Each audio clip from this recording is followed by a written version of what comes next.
耗資1.53億，2022年開始動工興建呢一座 Coronation Park Sports and Recreation Centre， 今年1月正式揭幕啟用啦。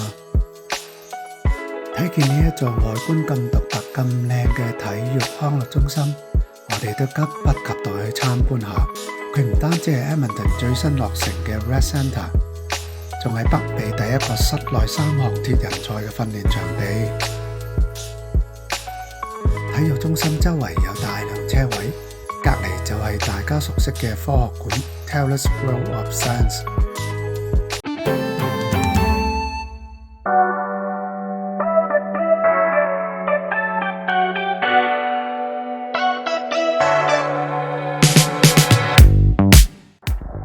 咁咧，呢邊仲有個泳池嘅，係有暖氣嘅 pathway 過去。如果冬天上去游水都唔使行出去。今日咧就係呢個場館開幕典禮，睇下幾多人幾熱鬧。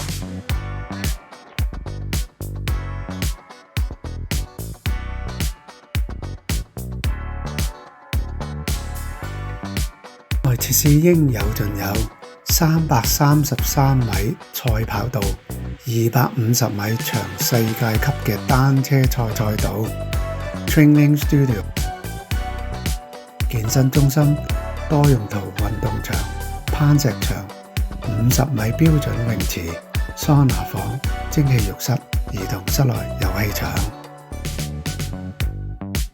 咁呢個睇單車比賽，呢個觀眾就可以容納到940人。咁啱，我後邊呢度咧就有班人喺度操緊車啦。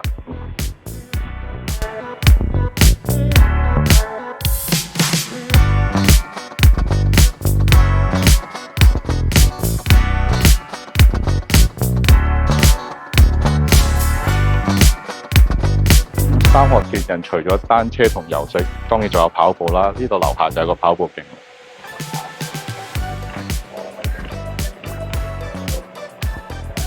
單車賽道中間咧，仲有個多用途，你可以做唔同嘅球場。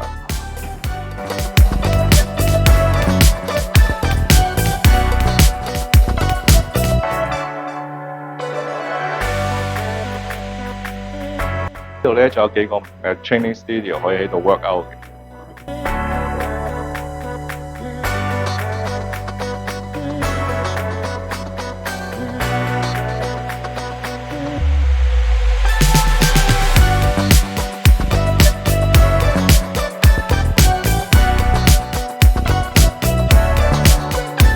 嚟到，梗係要試下啲儀器啦。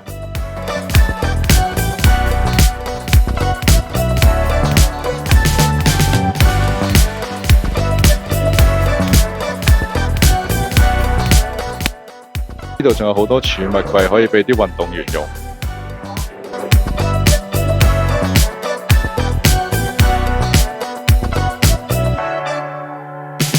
呢度嘅設施都招呼周到嘅，連單車都可以擺喺個 locker 度。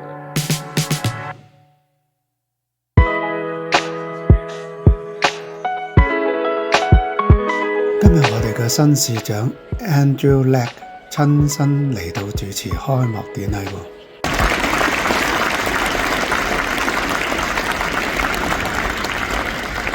This makes it the only indoor track with this designation in Western Canada, and one of only 3 in the entire country.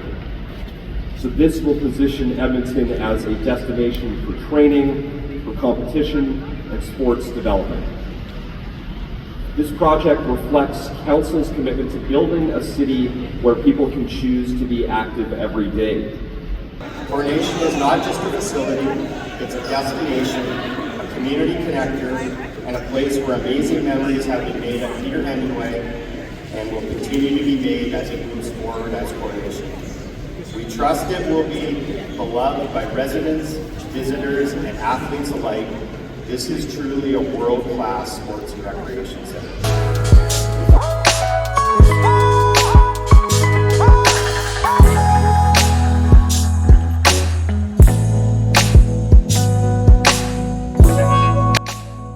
咁今日開幕禮咧，Second Cup有免費嘅咖啡同埋小食俾各位參觀者。場費咧就喺呢度。